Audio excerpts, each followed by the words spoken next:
विद्यार्थी मित्रों अमरी YouTube channel teaching में एलजे में आपનું हार्दिक स्वागत है। मित्रों आज ધોરણ 8 में विषय विज्ञान में पाठ 11 आपेल है विद्युत प्रवाहनी रासायणिक असरों तेमज जे स्वाध्याय आपेल है ते स्वाध्यायનું संपूर्ण सोल्यूशन करीशुं।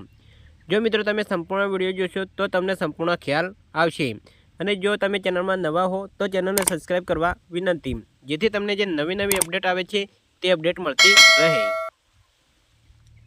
प्रश्न 1 खाली जग्या पूरो तेमा एक विद्युतનું વહન કરતા મોટા ભાગના પ્રવાહીઓ ખાલી જગ્યા અને ખાલી જગ્યાના દ્રાવણો હોય છે। તો જવાબ આવશે એસિડ, બેઝ અને ક્ષાર। 2 કોઈ દ્રાવણમાંથી વિદ્યુત પ્રવાહ પસાર થવાને કારણે ખાલી જગ્યા અસર ઉત્પન્ન થાય છે। જવાબ આવશે રાસાયણિક। 3 જો કોપર સલ્ફેટના દ્રાવણમાંથી વિદ્યુત પ્રવાહ પસાર કરવામાં આવે તો કોપર એ બેટરીના ખાલી જગ્યા છેડા સાથે જોડેલી પ્લેટ पर जमा थाय छे। जवाब आपसे ऋण। 4 विद्युत प्रवाह द्वारा कोई पदार्थ पर जरूरी धातुનું પડ ચડાવવાની પ્રક્રિયાને ખાલી જગ્યા કહે છે। जवाब आपसे ઇલેક્ટ્રોપ્લેટિંગ। प्रश्न 2 જ્યારે કોઈ ટેસ્ટરના મુક્ત છેડાઓને કોઈ દ્રાવણમાં ડુબાડવામાં આવે છે ત્યારે ચુંબકીય સોય કોણાવર્તન દર્શાવે છે। શું તમે તેનું કારણ જણાવી શકો? જવાબ હા, આપેલું દ્રાવણ એ વિદ્યુતનું વહન કરે છે। વિદ્યુત દ્રાવણમાં વિદ્યુત પ્રવાહ પસાર થવાથી ટેસ્ટરનો પરિપથ પૂર્ણ થાય છે। વિદ્યુત પ્રવાહ ટેસ્ટરમાંથી પસાર થાય છે ત્યારે ચુંબકીય અસર ઉપજાવે છે, જેના કારણે ચુંબકીય સોય કોણાવર્તન દર્શાવે છે। પ્રશ્ન 3 એવા 3 પ્રવાહીઓના નામ આપો જેમનું પરીક્ષણ આકૃતિમાં દર્શાવ્યા પ્રમાણે કરવાથી ચુંબકીય સોય કોણાવર્તન દર્શાવી શકે। વિદ્યાર્થી મિત્રો અહીં આકૃતિ આપેલી છે જે તમે જોઈ શકો છો। અહીં જવાબ આવશે નળનું પાણી, લીંબુનું પાણી, સાઇટ્રિક એસિડ અને 3 વિનેગર એટલે કે એસિડિક એસિડ।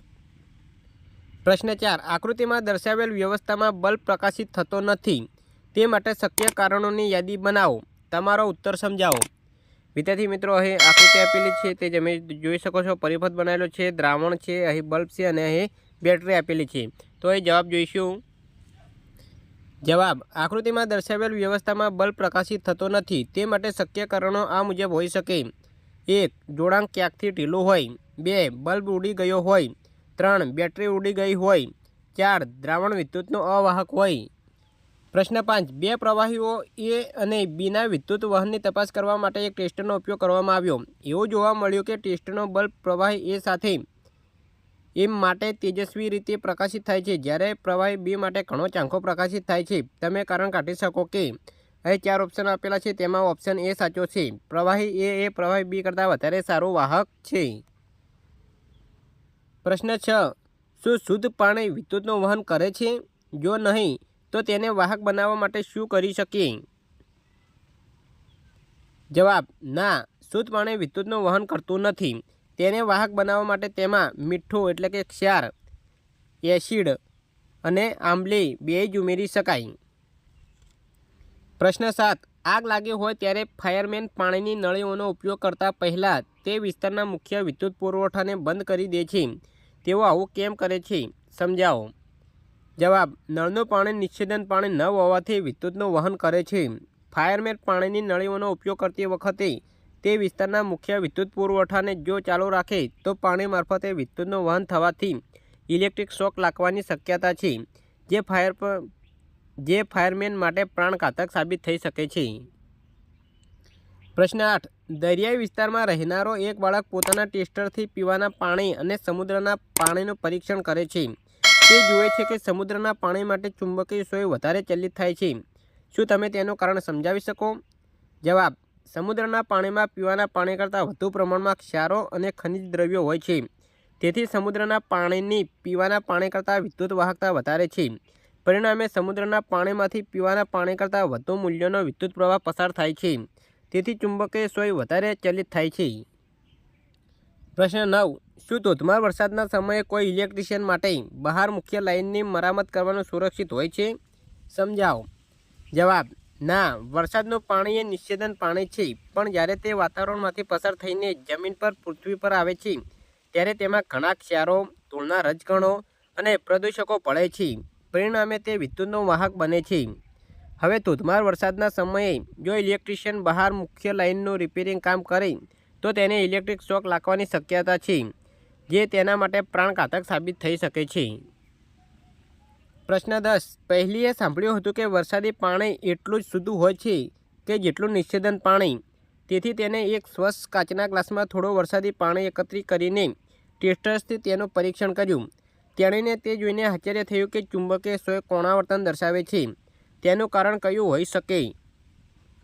જવાબ: વરસાદનું પાણી જ્યારે વાતાવરણમાંથી પસાર થઈને જમીન પર પૃથ્વી પર આવે છે ત્યારે તેમાં ઘણા ક્ષારો, ધૂળના રજકણો અને પ્રદૂષકો ભળે છે। પરિણામે તે વિદ્યુતનું સારું વાહક બને છે। તેથી ટેસ્ટર વડે તેના પરીક્ષણ દરમિયાન ચુંબકીય સોય કોણાવર્તન દર્શાવે છે। પ્રશ્ન 11 તમારી આસપાસ ઇલેક્ટ્રોપ્લેટિંગ કરેલી વસ્તુઓની યાદી તૈયાર કરો।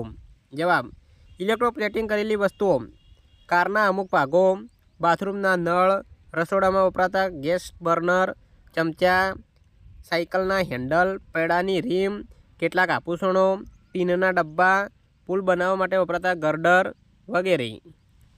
પ્રશ્ન 12 જે પ્રક્રિયા તમે પ્રવૃત્તિ 14.7માં જોઈ હતી તે કોપરના શુદ્ધિકરણ માટે ઉપયોગમાં લેવાય છે। એક પાતળી શુદ્ધ કોપરની પ્લેટ અને એક અશુદ્ધ કોપરનો સળિયો ઇલેક્ટ્રોડ્સ તરીકે ઉપયોગમાં લેવામાં આવે છે। અશુદ્ધ સળિયા પરથી કોપર પાતળી કોપરની પ્લેટ તરફ જતો દેખાય છે।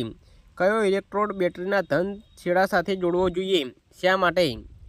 જવાબ: અશુદ્ધ કોપરનો સળિયો બેટરીના ધન ધ્રુવ સાથે જોડવો જોઈએ અને પાતળી શુદ્ધ કોપરની પ્લેટ બેટરીના ઋણ ધ્રુવ સાથે જોડવી જોઈએ।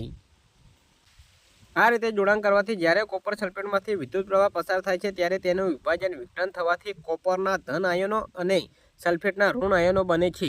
આ કોપરના ધન આયનો બેટરીના ઋણ ધ્રુવ સાથે જોડેલ પાતળી શુદ્ધ કોપરની પ્લેટ પર જમા થાય છે।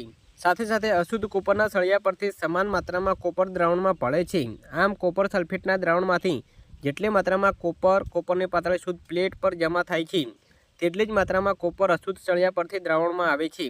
આનો અર્થ એ થયો કે કોપર એક અશુદ્ધ ઇલેક્ટ્રોડ પરથી બીજા શુદ્ધ ઇલેક્ટ્રોડ પર સ્થળાંતરિત થાય છે અને કોપર સલ્ફેટના દ્રાવણની સાંદ્રતા જળવાઈ રહે છે।